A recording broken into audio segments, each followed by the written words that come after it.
In response, in 1980, the revolutionary feminists set up an organisation called WAVOR, Women Against Violence Against Women. The first thing they did was to reclaim the night. Just the phrase, reclaim the night, who were you reclaiming it from? From men. Reclaim the Night began when the Yorkshire Ripper was stalking the streets of West Yorkshire. And we were told by police not to be out on our own late at night. So there was effectively a curfew on women. Among our slogans were women demand the right to walk the streets at night. What do we want? An end to male violence. When do we want it? Now. A lot of women were just really angry by this curfew on women that was in operation, by the control that men seem to have on women not being able to walk alone at night. We were damned if we were going to follow advice that police gave us and either ask a man to accompany us, remember that man could well be a sexually violent man himself, or stay in. Why wasn't there a curfew on men? Why wasn't it that men were told, be at home by 8 o'clock or account for your whereabouts?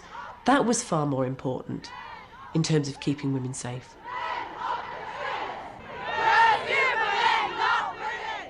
It was very strengthening. We had flaming torches and we marched down the street shouting, women demand the right to walk the streets at night, and other such.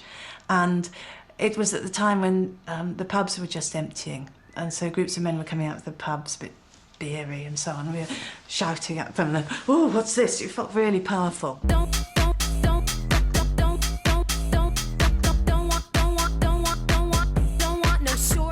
However we dress, wherever we go, yes means yes and no means no. However we dress, wherever we go, no means no, means no, means no. There were liberals who said yes means yes and no means no, but we decided that actually just no would do. Well, can I just say this to you? Look, I don't mind you demonstrating, but don't block the pavement up and don't block the entrance to somebody else's premises. At the heart of the Rev Fem's analysis of male violence lay pornography. For them, pornographic imagery endorsed and encouraged violent behaviour. In Women Against Violence Against Women, we were particularly concerned to act against pornography and sexually violent films because we thought that they were indeed the propaganda of women hatred, and that was where a lot of the creation of the attitudes of sexual violence came from. As revolutionary feminists, we argued, and I would still argue, that pornography is violence against women. Recognise the lesbian. Oh, and also they didn't flirt with men or simper, and they treated men as equals, sort of slapping them on the back. In the early 80s, Sheila Jeffreys returned to London from Leeds and joined the London Rev Femmes. And I think they're about their lurid imaginations. Together with Linda Bellos, she set up the London WAVOR group. She's an ex-lover of mine, at the very least. God, the pair of you two together. Yeah, I know. Something to imagine. Absolutely, we did get some things done. We were great. Scary, but great. These were serious women. You so completely did not mess with them. They were the radical side, the more radical side of the movement. And direct action was their trademark. And so we carried stickers and badges, and we'd walk along the street and stick WAVOR stickers on pornography. And we'd have, their meetings were spectacular. You went there when you wanted a bit of action. And it was a very exciting time. We'd meet on Wednesday nights to discuss what we found most objectionable that week. It was like sort of Top of the Pops or kind of the news quiz or something. And then we go out and do an action on Friday night, usually against a movie that we found quite objectionable. We were kind of quite an engine of leaflet making and placard making and demonstrating.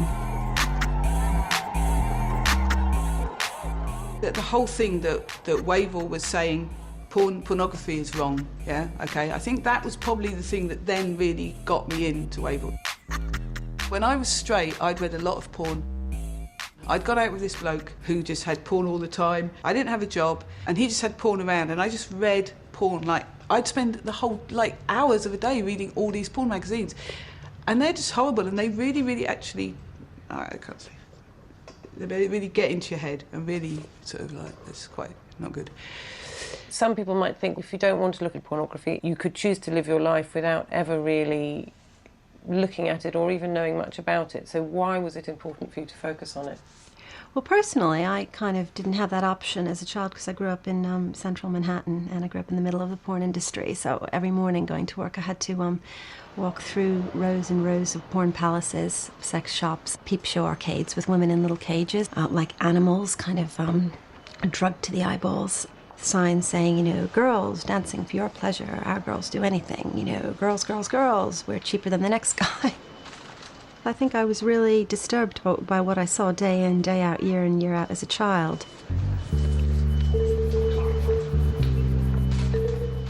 One of the things we did in the London group was consciousness raising around pornography, and we had rules about looking at pornography. We'd acquire pornography, preferably not buying it, giving money to pornographers, but actually asking brothers and others who held pornography.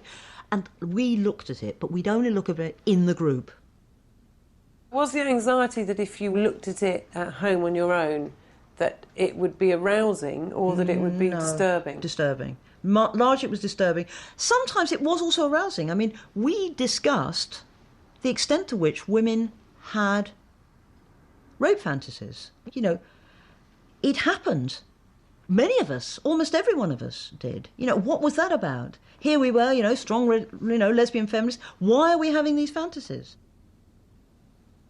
I think that's one of the things I'm really grateful to the radical feminist analysis for, is that we talked about sex a lot, and we didn't just talk about sex as in who are you going out with, giggle, giggle. We talked about the structure, the fundamental structure of sexuality in society and how it might be changed. We had weekends where we talked about sexual fantasies. You know, I don't know if young women do that today. Well, they probably do, but we did it in a very specifically political way, as in kind of, where do we go from here? What do we like about our sexuality? What do we want to change?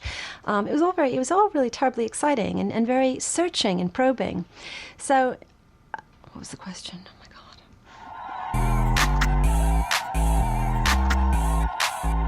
As well as marching, there were other forms of direct action, like defacing sexist posters. The poster about, we knew he was interested in carpentry, and basically the graffiti was saw his head off, and it was absolutely a fantastic bit of graffiti, and everybody had it up on their walls. And then we found out that a man had done the graffiti, and it was just like, we were just like, right, that's it. Don't want no short man. We were basically going to go around to his house and brick his house till we found out he lived with women and children. So then, of course, we couldn't do it, yeah, because then it would have upset them more than it would have upset him. So we just went around like, yeah, swearing a lot about it. A group of extremists, calling themselves Angry Women, splintered off from WAVOR, becoming, as it were, their provisional wing. There were times when toilets in cinemas were blocked with concrete and eggs were thrown at the screen, that kind of thing. So there was always something going on, and we had really strict rules that whoever was doing it didn't tell the others, and that we do not to this day know anything that was done by outsiders. I know what I was involved in, and I couldn't tell you what anybody else was involved in. One heard about a militant wing of the radical feminist action. But that wasn't activism. That wasn't WAVOR, no. There was quite extreme action taken on sex shops. Some of them were burnt down. We never burnt down sex shops, you know, that was happening in Leeds, and there was this whole thing, that's really good, that's something you want to do. Did you burn down any sex shops? No, I didn't burn down any sex shops. Even now I don't really sort of ever talk about it, but we would go and we would vandalise sex shops. That's what we would do, yeah. Were you an angry woman in Angry Women? Yes, I'm proud to say I was. And what kinds of things were you doing? I'm not prepared to say.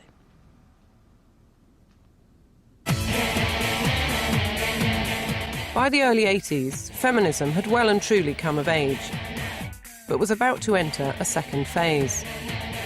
Black women, working class women and disabled women felt that their oppressions had not been taken into account by the largely white middle-class pioneers of the women's movement.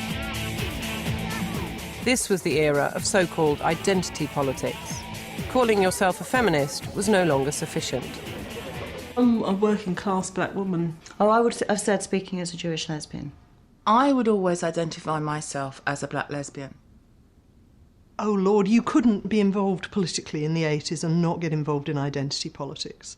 There was a points system. It varied a bit. You had to work out what the local points system was, like the local currency. But there was always a points system. All over the place, women were discovering that their grandmothers were Jewish and that they'd only found out on their deathbed, or that somebody was third-generation Irish and took it on as if they were still, living in Kilkenny, eating potatoes and working on a farm. Hello, Pat. Hi. Yes, the diaries came in. 2000. The Bible of the women's movement at the time was Spare Rib, a high-minded feminist magazine that had been set up by educated middle-class white women. But now the women at Spare Rib were forced to take on the new politics of identity. Are they talking about helpers in terms of helping, We started the process of changing the collective from being all white to a mixed-race collective. Spare Rib was the first institution in the women's movement that consciously did that process, and of course it was a very public institution. We more and more realise ourselves in Spare Rib that there are differences between women.